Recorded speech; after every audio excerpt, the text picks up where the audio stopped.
Welcome to the Mindful Explorer, a podcast where we slow down, travel with intention, and rediscover the joy of presence, one journey at a time. I'm Jane, and I'm so grateful you're here with me today. In our previous episode, we explored how to walk with others, not just side by side, but heart beside heart. How presence can turn a simple moment shared into a quiet form of communion. Today, we shift from companionship to something even more universal. Something every person on Earth experiences no matter where they are. Mornings and evenings. These two thresholds of the day are not just times on a clock. They are invitations, soft openings, soft closings, sacred pauses built naturally into the rhythm of life. When we learn to begin and end our days mindfully, we don't just change how we travel, we change how we live. Every culture on Earth treats these two moments with a kind of quiet reverence, as if humanity collectively understands. These are the hours when the world whispers. Before the noise, after the rush, these are the moments when the mind is soft enough to absorb meaning. Morning is the world's inhale. Evening is its long exhale. In the morning, our attention is untouched, clear, unclouded. Before messages, decisions, obligations, there is a natural simplicity. In the evening, our energy settles. The day loosens its grip. Reflection becomes possible again, and across cultures, these transitions have become humanity's oldest rituals of mindfulness. In Japan, gentle radio taiso stretches in parks as the first light touches the skin. In India, evening diya lamps flickering at doorsteps, like tiny galaxies calling people home. In Scandinavia, slow sunrise coffee in a dim room, hygge glowing against winter windows. In Morocco, the evening call to prayer washing over cities, like a collective breath. In New Zealand, Maori karakia at dawn, honoring the breath of a new day. Mindfulness is not modern.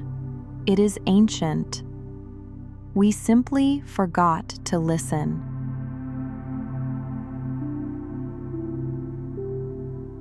Across the world, morning rituals share one truth. Presence begins before action. People intuitively step into light, not for productivity, but for grounding.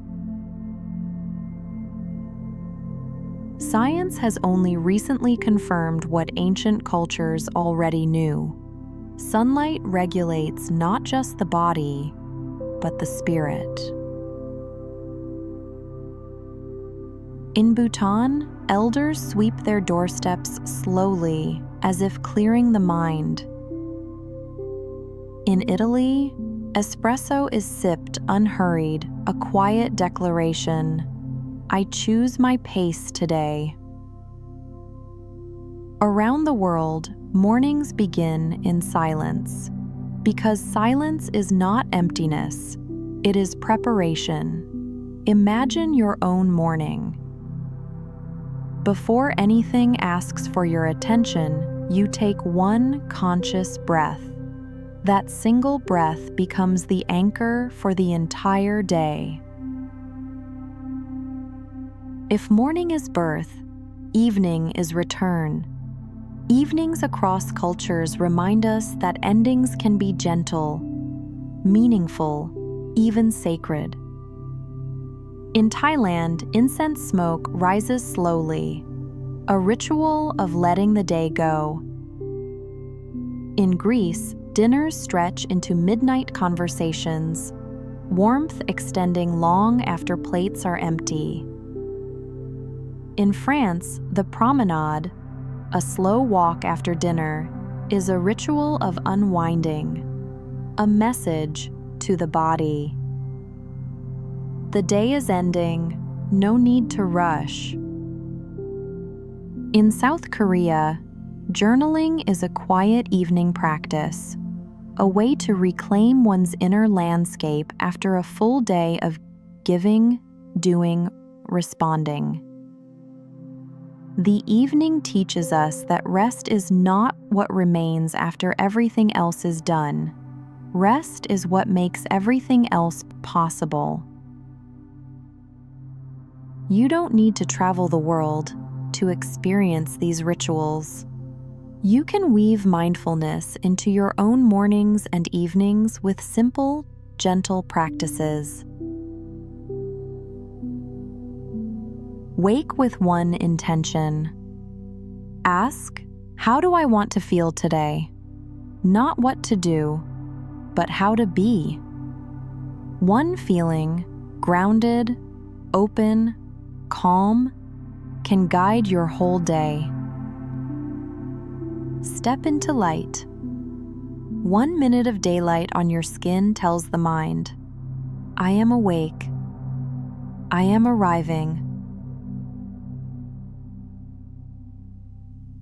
Begin with one slow ritual.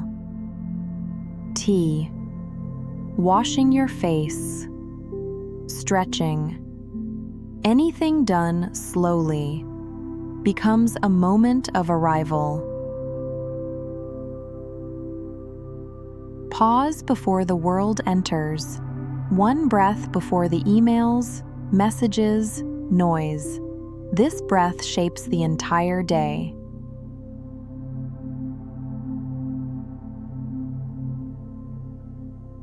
Close the day gently.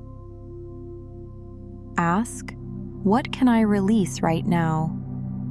Not judgment, but compassion. Lower the lights.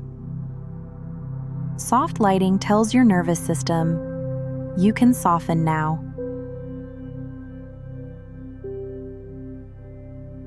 End with meaning. A journal line. A quiet window moment, a breath of gratitude, even a 5-second ritual can become a doorway back to yourself. Honor the threshold. Let evening be the place where you loosen, where you meet the part of you that doesn't need to achieve, only to rest.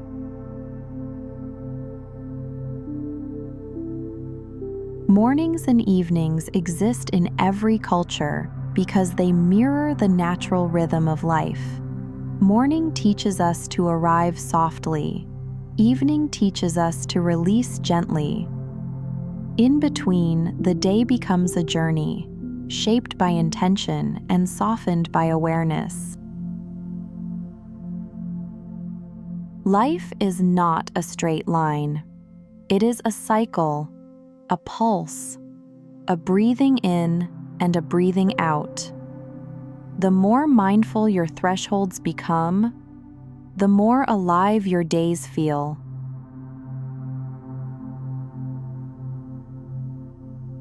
Travel has shown me this beautiful truth. Cultures may differ, but the longing is the same. Whether lighting a candle, brewing coffee, welcoming the sun, or watching the last glow fade, we are all searching for a way to meet ourselves before we meet the world. And that is the essence of mindfulness. Not escape, not perfection, but homecoming. Twice a day, every day, the world invites you to return.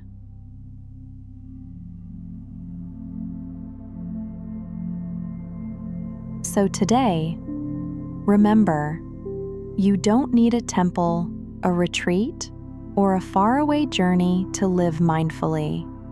You only need to honor the two doorways life gives you every single day: how you begin and how you end. Thank you for sharing this global journey through mindful mornings and mindful evenings. And in the next episode, Episode 9, Eco-Friendly and Mindful Travel Tips, we'll explore how to travel gently, kindly, and responsibly. Not just for yourself, but for every place you visit and every piece of earth you touch. Until then, breathe softly, begin slowly, end gently, and return to yourself again and again. I'm Anna, and I'll see you in the next episode of The Mindful Explorer.